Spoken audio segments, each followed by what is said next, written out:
বন্ধুরা, আজকে আবার আমার একটি নতুন ব্লগে তোমাদের স্বাগত। আজকে আমি একটি জুয়েলারি মেকিং ভিডিও নিয়ে এসেছি। এটি মল্ডের ক্লে দিয়ে তৈরি করছি আমি। মল্ডের ক্লে দেখো দুটি হয় উপাদান, একটা তোমার রেজিন বেস হয় আর একটা হার্ডার হয়। তো দুটোকে সমান অনুপাতে মিশিয়ে তারপর এটাকে তৈরি করতে হয়। তো তোমরা এটা যে কোনো জুয়েলারি হোক বা ঘর সাজানোর জিনিস, যে কোনো জিনিস তোমরা এটাকে যদি তৈরি করতে পারো।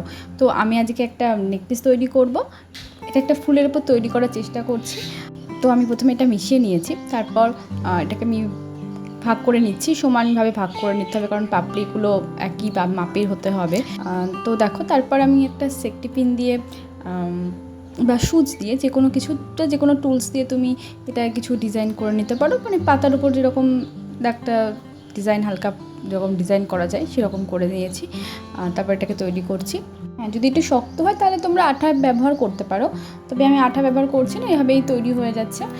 এভাবে দেখো, আমি প্রথমে চোকারের হারটা তৈরি করে নিলাম, তারপরে আমি ইয়াররিং দুটো তৈরি করে নিচ্ছি।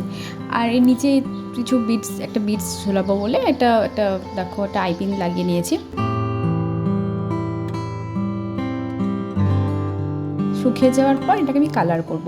কালারের মধ্যে দেখো আমি ইউজ করেছি গোলাপি কালার আর একটু হালকা সাদা কালার। মানে উপর দিকটা পুরো গোলাপি দিয়েছি, নিচেরটা হালকা সাদা আর গোলাপির মিশ্রণে এটা আমি তৈরি করেছি।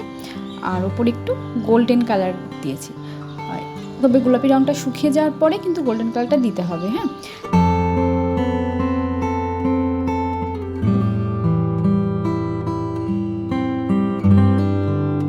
দেখো এটা এবার ফাইনাল লুকটা কেমন হয়েছে। আর তারপরে এটাকে আমি এই তোমার বিটস দিয়েছি, পার্লস বিটস দিয়ে এটাকে রেডি করেছি। তারপরে আর দেখো এটা ফাইনাল লুক দেখো কেমন হয়েছে। তো তোমাদের কেমন লাগলো আমার এই ভিডিওটা অবশ্যই জানিও। ভালো লাগলে লাইক, কমেন্ট আর শেয়ার করো। সবাই ভালো থেকো। টাটা।